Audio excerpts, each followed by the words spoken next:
Good morning. This is Padma Mahapatra. I would be dealing with the subject Business Studies and Management.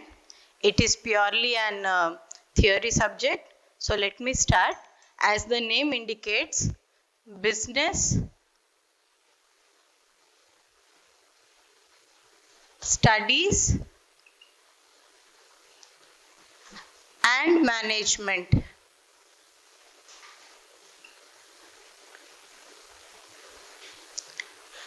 As the name indicates or the name signifies, this is purely a theory subject. This can be split up into two parts.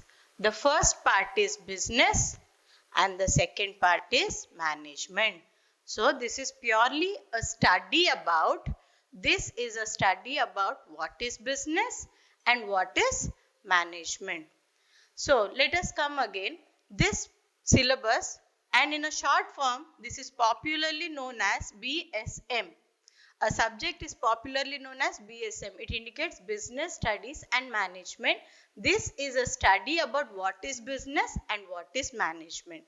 So, a syllabus is so designed that it is so divided that it is divided into two parts. In the first year of a +2 first year, we would be studying about as to what is business, what are the different types of business, or what are the different forms of business. In the second year of a +2 syllabus, we would be studying like what is management, what is management got to do about, what does management deal with, what are the different principles, functions of management, and what are the different types of management. Scientific management, it goes on. So let us not confuse ourselves. This is, as I already told you, a theory subject relating to business and management.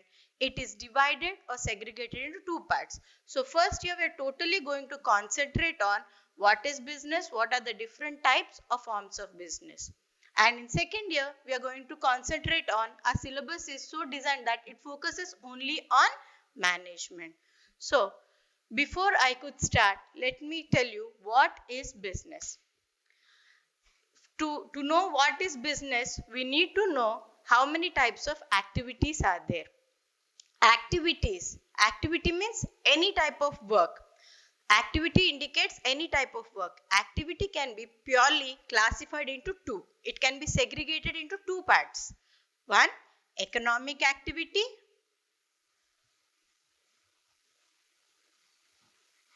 Second one, non-economic activity.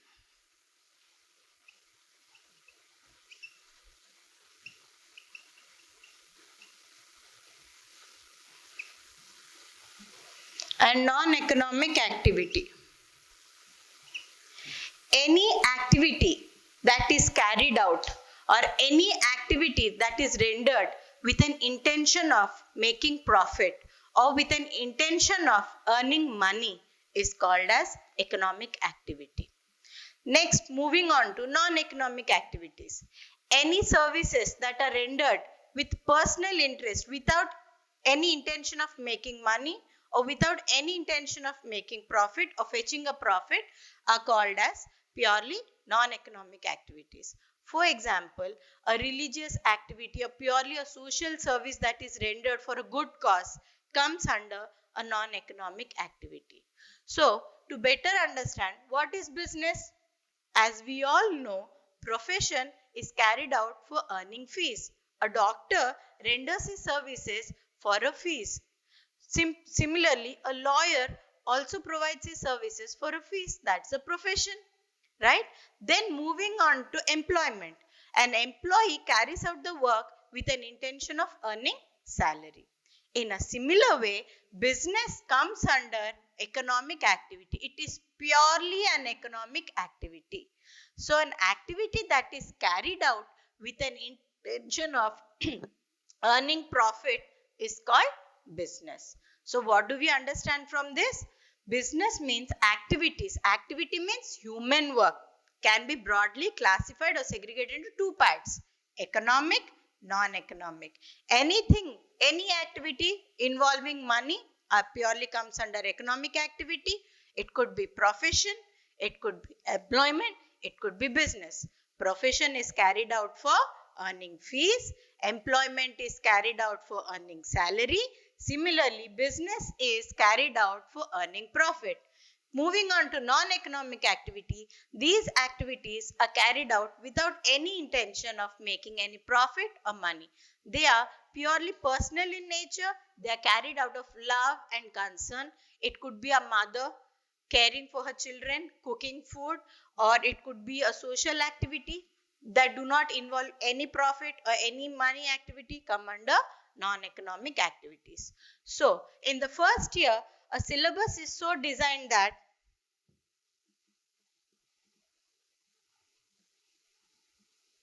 a syllabus is so designed that we get to know what is business, what are the different types. Like we know water exists in 3 states: solid, liquid, gas. Solid is the ice state, liquid, water state, gas, vapor state. This is just an example to make it more clear for you to understand. Similarly, okay, the different types or the different forms of business, okay, in which the different types in which business can exist or the different forms of business are: first one, sole proprietorship business. Sole proprietorship form of business. Second one, partnership form of business. Third one, joint Hindu family.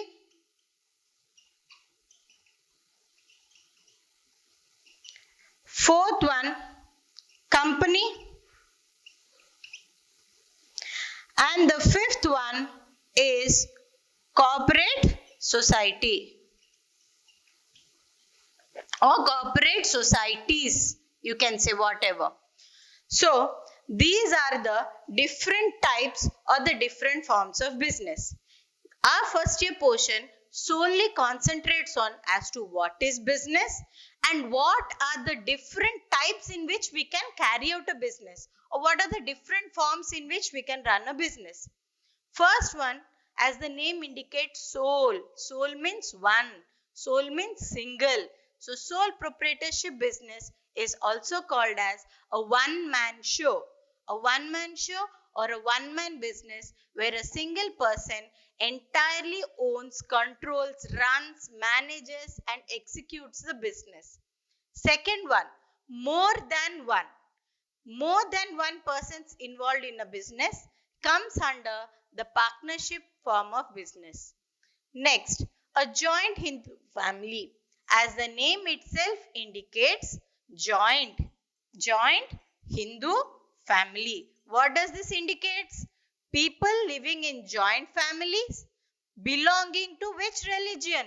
Hindu religion. So people living in joint families belonging to Hindu religion come under this joint Hindu family type of business. Next, moving on to, okay, company form of business, and then comes the cooperative society. Again, let me tell you, there is no particular act or law that controls or governs the sole proprietorship form of business, but the partnership form of business is controlled by the Partnership Act 1932. Joint Hindu family business is controlled by the Hindu law, and the company form of business is controlled by the Companies Act 1956, and so on, the corporate societies. So, a first year syllabus tells us what is business, characteristics of business, nature of business, what is an economic activity, what is a non-economic activity. It tells us the difference between profession, employment and business. Then again, mainly it focuses on the different types of business. Now coming to the first year, we are going to study each of these topics in detail. Like each of these topics is going to be a separate chapter. We are going to focus on what is sole proprietor, what are its characteristics, what are its merits, what are its demerits. Similarly, going on to partnership. Then we are going to learn what is partnership form of business, what acts controls it, how many types of partnership exist, what is the difference between sole proprietor partnership, what are the merits, demerits, so on. So now in first year we are going to study each of this chapter in detail, in particular, like each of them is going to be a separate chapter in first year. So this is all about a first year syllabus focuses on. Not only this, again there exists private sector, public sector. What are the private sector business? What is a public sector business? Again, private sector and public sector join together, club together, make the joint sector undertakings. So these are the different types of undertakings. These undertakings can be owned by the government. It comes under public sector. These undertakings can be owned by private individuals. It comes under private sector.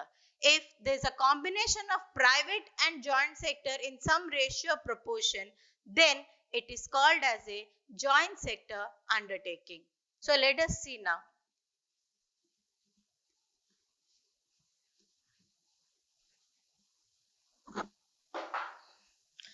Business sector undertakings.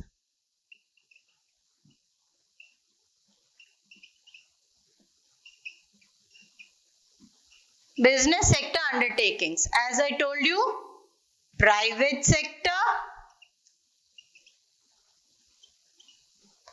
public sector. If the business undertaking is owned by a single or a group of individuals, it comes under private sector undertaking. If a business undertaking is owned by the government authorities, it comes under public sector undertaking. So, private sector plus public sector. A partnership or a combination of the private sector and public sector undertaking is equal to what? A joint sector. As the name indicates, joint. It is called as a joint sector undertaking. So, this was just an introductory class for the first year students to make you aware of like what does the first year syllabus really, what is B.S.M all about, and what does the first year syllabus focus on, and what all topics we are going to cover or study under the first year syllabus. So, this was just a quick review, or it was just a introductory class to make you understand the concept of B.S.M, or what is the subject matter of B.S.M got to do about, or what does the subject matter of B.S.M consists of. So this is what we are going to study in our first year syllabus, or a first year portion concentrates on this. Okay, thank you for today. Let's proceed. Business studies and management. This is purely a theory subject, as I've already told you. You all know that. So, a syllabus is so designed that in first year, we studied about different types of activity, economic, non-economic, and we studied what is business. Any activity that is carried out for earning profit is called a business, any venture, and we studied about the different forms or the different types of business. So, that was all about our first year syllabus. Now, that's over. Coming to second year, in our second year portion, we are going to first year business. So what do we understand? This is a study about business and management. The syllabus is so designed that it is split up into two parts. First year we studied about business. Second year we are going to study about only management. As to what is management, what are the different types of management, what are the principles of management, what are the functions of management, what is scientific management, and so on. What are the principles of scientific management, and so on. So, first year we have done with already business. It's done. So, now let us focus or concentrate on as to what is management. So, solely a second year portion concentrates on management. So, what is management, children? As you all know, management.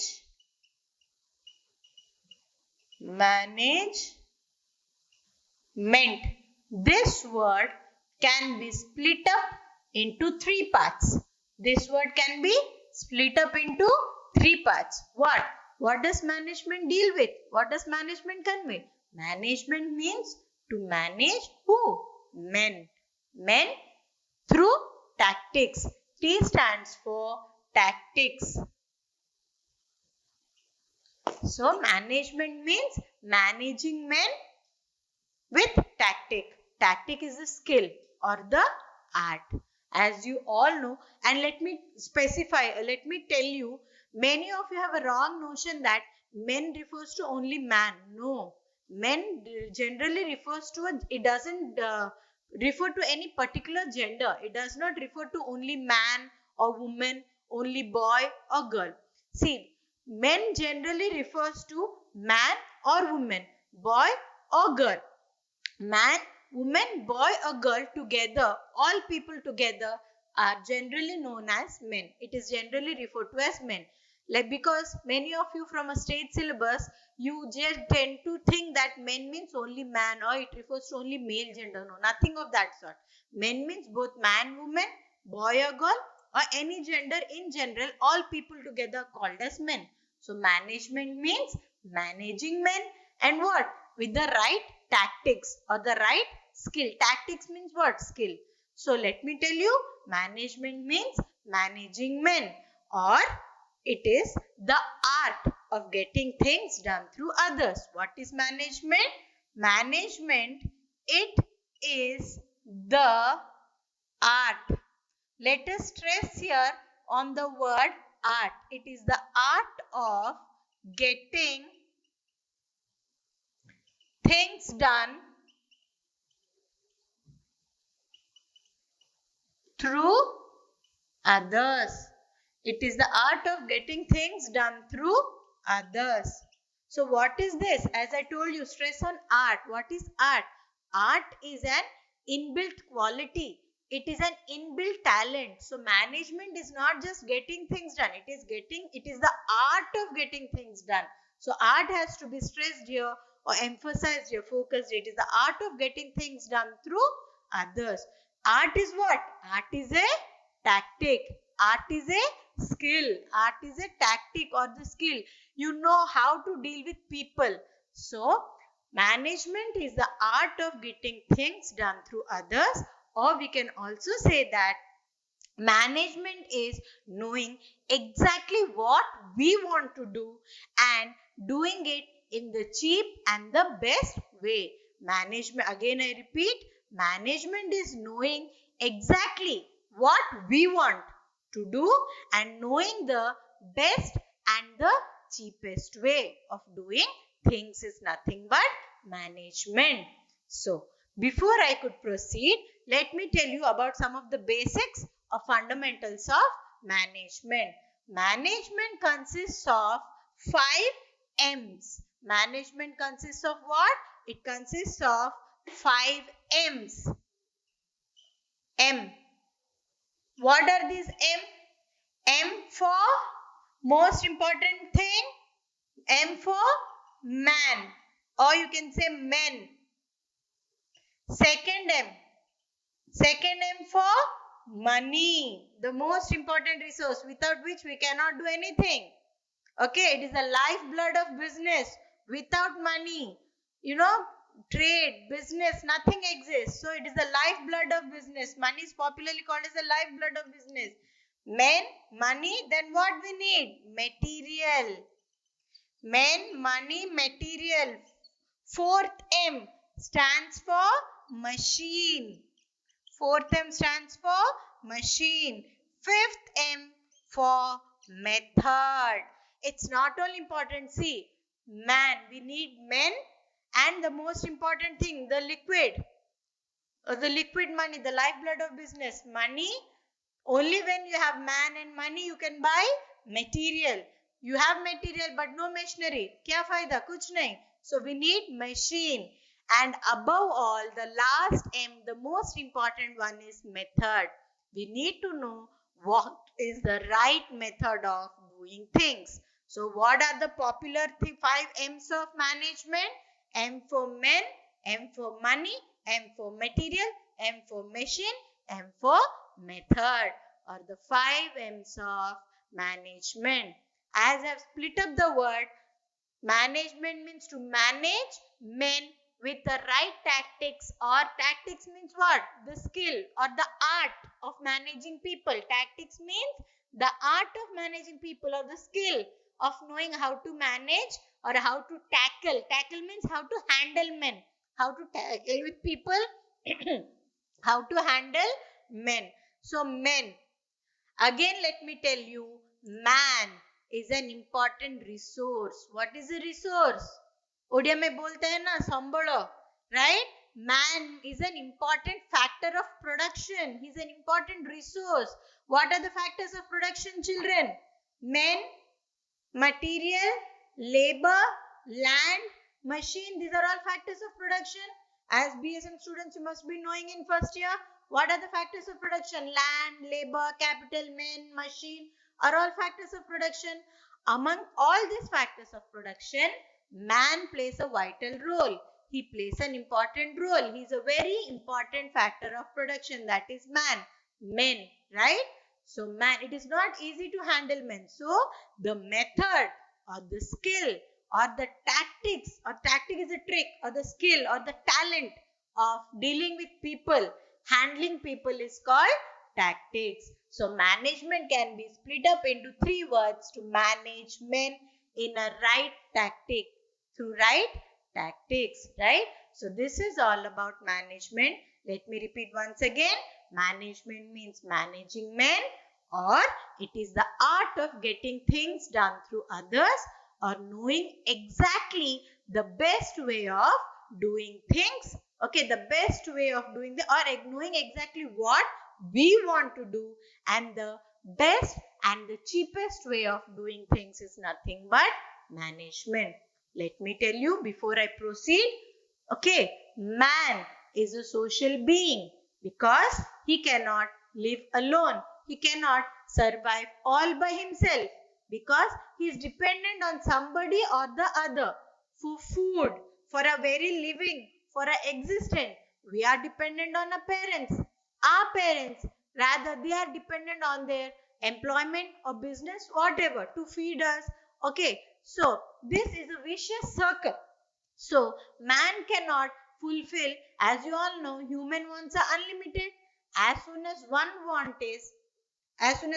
is satisfied, wants go on multiplying. You all know that, you studied in your first year.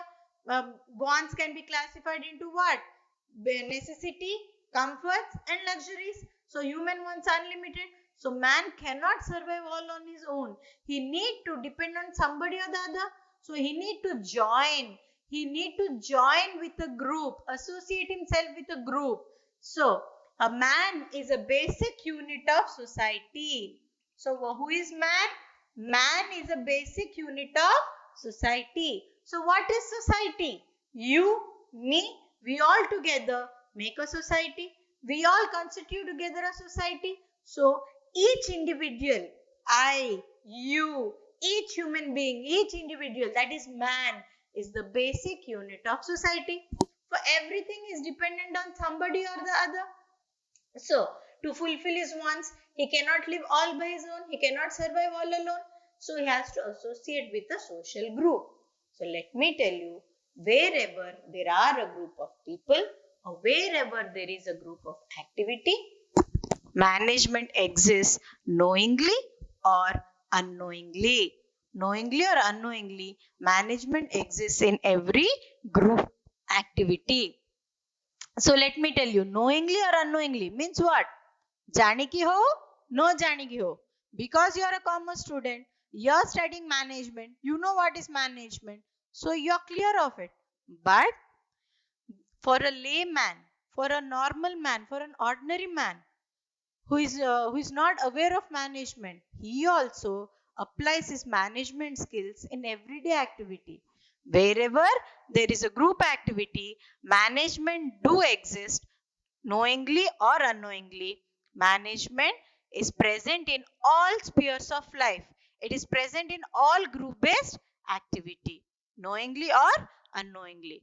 Let me tell you now, who is a manager? Who is a manager?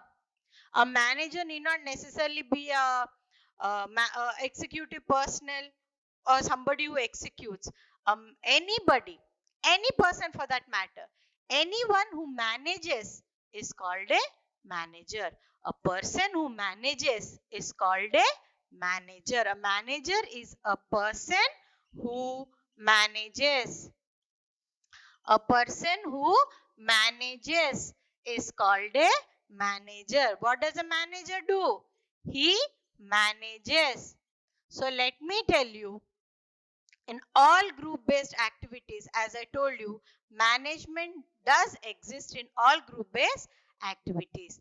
And management is the medium.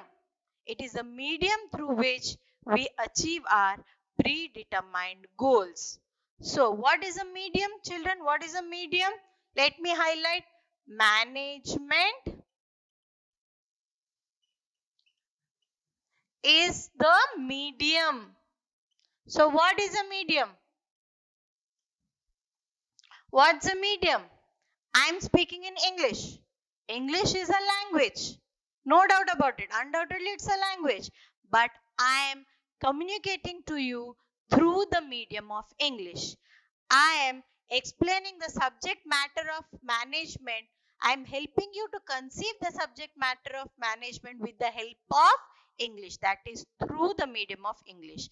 In a similar way, management is the medium through which we can achieve our predetermined goals. Every group activity has an objective or a goal. So, without management, we cannot achieve our goals. For making it possible, who is required? The most important person is the manager. A manager is a person who manages the group activity, and management is always present in the group activity. So without management, it is not possible to achieve our predetermined goals or targets. So management is the medium through which we achieve our predetermined goals. It would not be wrong to say that a group activity without management is just like a ship without a captain, because it has no direction. It has no direction because there is no management, means there is nothing in a proper order. Thank you. Let's proceed in the next class.